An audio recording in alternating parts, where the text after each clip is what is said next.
This is the Washington Times front page for Monday, September 13th, 2021. Thanks for joining us. I'm George Gerbo. The front page is brought to you by First Liberty Institute. Help First Liberty take a stand against court packing at supremecoup.com. West Virginia Democratic Senator Joe Manchin has reiterated his opposition to the White House's $3.5 trillion social spending bill. Congressional reporter Harris Alec reports Manchin said it would be improper for Congress to consider spending such a large sum given the state of the economy. He urged his colleagues to trim the top-line figure, means test the social welfare proposals it includes, and ensure the bill is funded.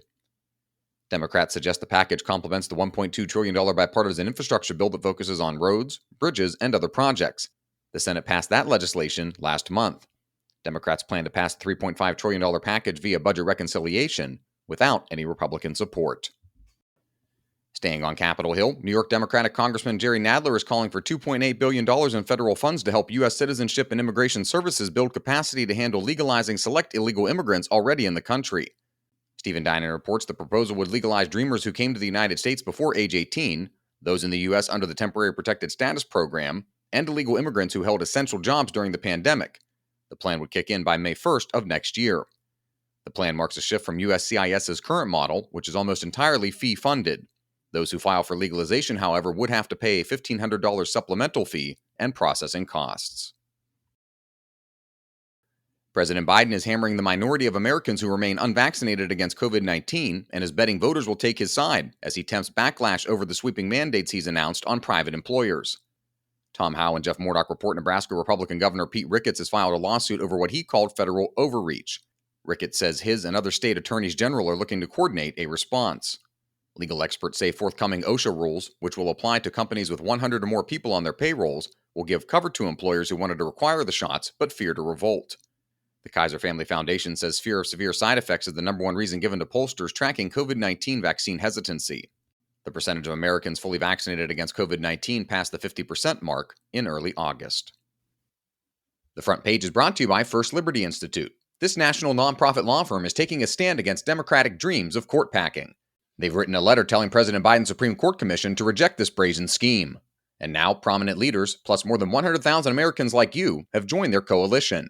Franklin Graham, former Attorney General Ed Meese, Dr. James Dobson, plus organizations like the American Policy Association, Concerned Women for America, and the Heritage Foundation are all on board. Now, it's up to you.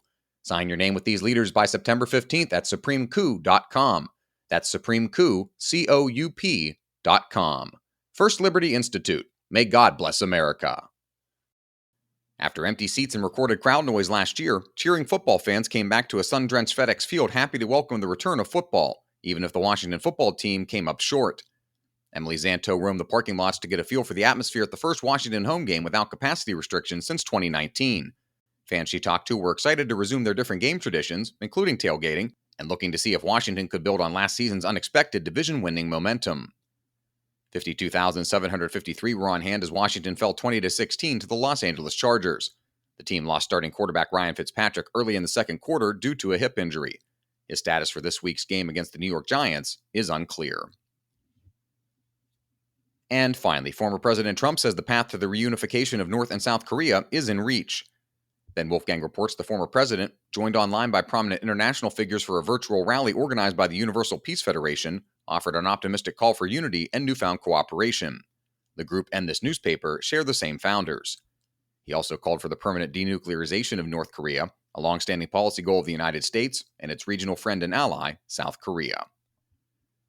Find all of today's front page stories at WashingtonTimes.com/front page or on the Washington Times app, and follow us for free on all of your favorite podcast platforms. Just search Washington Times. You can also follow us on Twitter and Instagram at Wash Times for breaking news, sports, commentary, and more. For the Washington Times, I'm George Gerbo.